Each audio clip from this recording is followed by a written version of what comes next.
So 2 weeks ago, we talked about what exactly is a myth and how comic books are modern mythology. And with that, I talked a lot about Superman. And then I reminded you that way back when, about a year ago, I did my whole DC abstract. The one where I took Azrael Batman and Arrow from the TV show and mixed and matched and made up my own DC continuity. I was always supposed to go back and do Superman, and that's where we're starting. And welcome back to the heart of the stories we tell. I'm Rob, the host, and this is another look deep into what makes a story, a theory on storytelling by a storyteller who believes that every story has merit. And tonight's episode is DC Abstract, Chapter 2, Cosmic, Space, and Superman. All stories are really about who you are, and who you are based on who the people writing are. So as we look into this, I'm going to talk about the idea of where heroes come from. And in this case, I want to change around some of the origins a little. It's going to end up with a big invasion. We're going to talk about the Green Lantern Corps. But in general, this is really going to be my take on Superman himself. But to start with him, we need to start way back when. Before we do, though, I'd like to talk about what I do here. Normally, I review stories. Sometimes I come up with theories on how and why we tell stories. Right now, I'm pitching my own, specifically because I want to get into the psychology of how and why we tell stories. If that sounds interesting, click subscribe. And the version of Superman that I want to really play with, though, isn't the normal one. It isn't just Superman the last son of Krypton. In fact, he will not be the last or only son. It's not just Man of Steel. I mean, he is a Man of Steel, but what I really want to play with is Superman, the man of tomorrow. The idea that he is somehow the greatness that we could all aspire to, that he is the perfection that we could get to. But like any great stories, in order to get to that end, we need to start with a beginning. So let's start with the aliens. And I'm kind of stealing a bit of a story from Star Trek. See, all the humanoid aliens in Star Trek come from an ancient humanoid race that seeded the universe. And DC has that kind of too. So what I'm going to do is that the fact that the alien races, Kryptonians, Guardians, all of them, date back to the fact that there were a bunch of people that manipulated genes on a bunch of planets. A primal race, an ancient race, the Valderans, who were the first Guardians, and then at the time when Kronos did his mad experiments in space and created all sorts of stuff, came other races that did this, and as such, throughout all of space, we have all these humanoid races that have so much in common and can interbreed. And this is what made the Kryptonian Empire possible. I know what you're going to say. What do you mean the Kryptonian Empire? But before we go into that, let's just quickly recap. A bunch of alien races colonized different planets over time. And one of these ended up being a conquering race and a guardian race and all of that jazz. So that's why races look a lot alike. The Kryptonians went to space with a fleet of ships, and when they did, they found that planets that with yellow suns allowed them to conquer. And now, before the Guardians of the Universe set up shop and set up a core, but after the Valderans fell, we have this empire that just stretches huge swaths of space where they interbred, where they made colonies, until they're defeated by the Martians that created a whole subspecies, the White Martian, just to defeat them, a warrior race. But the Kryptonians fell back on religion, and they found a religion that made them become isolationists and pull back to their home planet. And that is the seeds of their destruction. For you see, throughout all of this ancient alien stuff, Kryptonians have not made it to Earth, but they were close. Again, they tried to colonize Mars and got kicked off. But they left seeds of their genetics. So other races that have similar powers to the Kryptonians, people like the Martians, people like the, however you pronounce Corey's race, people even like the Thangardians, all have a genetic throwback. And hey, since they do, guess who else does? So even though the human race doesn't have Kryptonian DNA, they are compatible. Lots of these races are going to be compatible.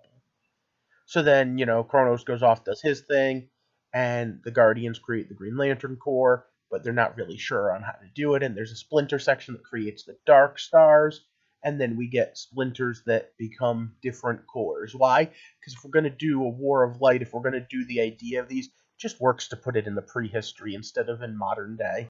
I would choose one of the young Green Lanterns. At first I was thinking Kyle, but maybe any of them. But they're not the first Earth Green Lantern. That was Alan Scott. See, the way the rings work in my world, in my idea, is you get a ring, and you have so many charges before you get sent to training to prove you're worthy of being a Green Lantern. Alan Scott did this during World War II, and right before he could have ended the war, poof! His last charge ran out, and he got sent up to training. And because of the way things work, and my own personal opinion on how faster than light travel should work, he could never get home in time. So he made a life for himself on Oa, which would be kind of like Mosaic and would be this whole big thing, and that's going to become important. So now, Krypton is doomed. Krypton's going to explode. Oh no, what a shock, right? There is no last sun. Why? Because, well, the Green Lantern's got a whole city off there that they put in their Mosaic. And a whole bunch of rebels escaped with old starfighters. And one lone individual teleported to Earth. And that was Jor-El. What's that? Not the member of the House of El you expected? Good. Because he lands slightly earlier than now. And you see, he specifically lands with all of this understanding of technology and science, and his science is science of the earth, geology. But when he lands near a farm. Guess whose farm? The Kent farm. And their son just died in Vietnam. So they get to adopt him and say, hey, look, you're the same age our son was. And now you're Jonathan Kent. But he can't go too long without being discovered. To see there's a team of people on Earth that search out and look for aliens. And they know the storm is coming. Making a deal with the people of Stormwatch. He joins their team as a scientist. But he also gets to stay with the Kents. He gets to learn what it's like to be human. And that's when he meets the love of his life, the woman who's a flower child and who doesn't like war. One who, when he talks about the power of crystals, really believes in it. She has just a touch of psychic ability, or at least she thinks she does. Martha. When she gets pregnant with his child, everyone's worried. What would a human Kryptonian hybrid look like? Especially when the mother's family might have a metagene in it. And Stormwatch, with one of their doctors, Dr. Midnight, helps them bring to term. He creates the fortress for his son, who he names the Earth named Clark, and the Kryptonian named Kal. Now, Stormwatch itself, I would not just have normal Stormwatch members. I love the idea of Captain Atom, Firestorm, Major Force, Hawkman, and even a Blue Beetle working with the team that is Stormwatch. Having multiple Stormwatch teams. The idea being aliens or people with supernatural powers in any way, shape, or form are kind of like shooter recruit. And as such, the Scarab that gives Dan Garrett his powers, Hawkman, who's a Thangardian on the run, the other two, Major Force and Captain Atom, who are experiments using alien tech, all of them. By the way, they know about the Green Lantern Corps because they used to have the files on Alan Scott. And they have a loose idea of what's out in the cosmos. But that's not the important part, because see, all of this is backstory. All of this is prologue to the modern Earth Green Lantern, and that which triggers the invasion. Taking a look at the original 1980s invasion and the TV show Berlantiverse invasion, and kind of mixing and matching, The Dominators are a race that plan on invading Earth because they know they have a metagene. What they don't know is that Stormwatch is waiting for them. However, Stormwatch can't stop this alien invasion in shadows like they have so many times before. And even worse, even their big hitters, their God of the Sun, their Captain Atom, are going down. And that's when we get the big triggering event. At the fortress, young Clark, young 18-year-old Clark Kent, takes his father's battle armor, the symbol on his chest, and goes to war. And this scene is one of those scenes that's stuck in my head that I would totally wish to write. The shield, like in the New 52 reboot, is nanotech, and it's behind glass in the fortress. And Midnighter, who's just watched almost his entire team get taken down, is standing there looking at Clark and saying, "Your father wouldn't want you to do this." And Clark opens the case and takes the shield and says, "But you're not here to stop me, or else you would have already." Puts the shield on, and it makes a flowing white, like the original movie Look for Jor-El outfit. And Midnighter goes, "No, but I'm here to tell you, looking like an alien isn't the best course of action. May I suggest something in red, white, and blue?"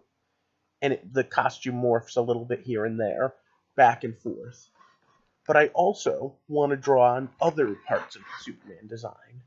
Very specifically, I want to take off an animated look and what was known as the Last Son of Krypton back when Superman died. I like most of the look of this Superman, but I want the cape and the glasses off this Superman. Yeah, coming right off the S-shield like that. And again, I want the explanation to be the reason for all the red and blue is to purposely pull up the idea of patriotism for the U.S. because that's where he's going. And I like those little S shields on the hands. I don't know why, I just really do. Anyway, the glasses give him a heads-up display and just enough of a disguise to warrant being a disguise. It will make a slight modification to his heat vision, but only ever so slight, in that that's not an innate power, it's a battlesuit power. Other than that, he's basically Superman. And here's the thing. He's not Superman because he's the last son of Krypton. See, Jor-El was the last son of Krypton for all intents and purposes, except, others. In a yellow sun, a Kryptonian is powerful. He's stronger, faster, able to process things better, able to heal kind of quickly. But humans have a metagene, and Kryptonians don't. So you see, the offspring of both has the Kryptonian ability to process yellow sun to power their metagene, making Superman a good look at where we would get to in about another 1,000 years of evolution. He is the man of tomorrow. So where Jor-El could leap tall buildings in a single bound and is more powerful than a locomotive, his son is Superman, the one that we know of from the comics now, one with powers well beyond those of mortal men, someone who can go toe-to-toe and that the Dominators don't see coming. I will also say that giving him the goggles maybe kind of reminds me a bit of Superboy having the X-ray goggles. And with that, I'm going to bring the Superman portion of this almost to an end. Superman is going to unite the heroes of Earth in modern day and help build them against the Dominators, and specifically help usher in the idea that these metahumans are among us and that we want to trust them. We want to give them the chance, and the idea of why there are heroes in the world. But my Superman isn't a Boy Scout. He's still learning his place in the world. He's still trying to figure out how to be the best help he can be, how to be the best Superman he can be. And as such, he gets help along the way. Unfortunately, the Green Lantern that I have, which again at first I had thought was going to be Kyle, but now I keep going back and forth with a couple of others, maybe even using Cruz, gets pulled away to Oa, where he finds Alan Scott's daughter is in charge of a group in the Corps, Jade. And with that, we have the fact that there are other invasions, there are other aliens out there. In fact, there's an entire race of Kryptonians in battle armors fighting their way across the universe. And Zod can be a Green Lantern villain. And imagine how pissed off an older General Zod or his son Val would be if he got to Earth and found out not only is his enemy's son Superman, but not all Kryptonians are Supermen, and therefore not that powerful. Now, there are other aliens I would want to dig into, and very specifically, going with the Stormwatch idea gives us a couple of others to play with. But that's the gist of my idea of what the aliens look like. And of course, I'm going to still tap into the Volderans, I'm going to tap into the different cores, and everything else. But aliens aren't the only threat. They're just, well, maybe the most powerful. And there's another type of alien. And all of this comes back to how I do aliens and my whole idea of ancient aliens and magic and science being the same. You see, the Owens are an advanced version of what people strive to be. They can manipulate energy on its fundamental level at their own body. They can channel and dissipate energy. And other races get to that point too, but very few ever get beyond it. That is the epitome of what most races can do. And the Kryptonians stagnated, the Volderans stagnated, even the Owens stagnated just at the almost end. But you see, there was a race, way back when, one that was so powerful that their technology could easily be mistaken for magic, even from the Owens. In fact, they were mistaken for gods. And next time I talk about this, we're going to talk about a religious angle. And as such, we're going to talk about speedsters and my version of Wonder Woman, and even how I'm going to deal with people from the future. But for now, I want my Superman to take a lot from the 90s. He is the superhero. He is not dark and he is not edgy, but he's also not perfect. He doesn't quite know what he's doing. He's learning as he goes. He grunts and he sits there and goes, "Oh, I don't know what to do." And his stories would have a lot to do with questioning how and why he should be doing what he's doing. And the fact that he has a father figure, Jor-El, who's going as Jonathan right now on Earth. The fact that he has connections to Stormwatch.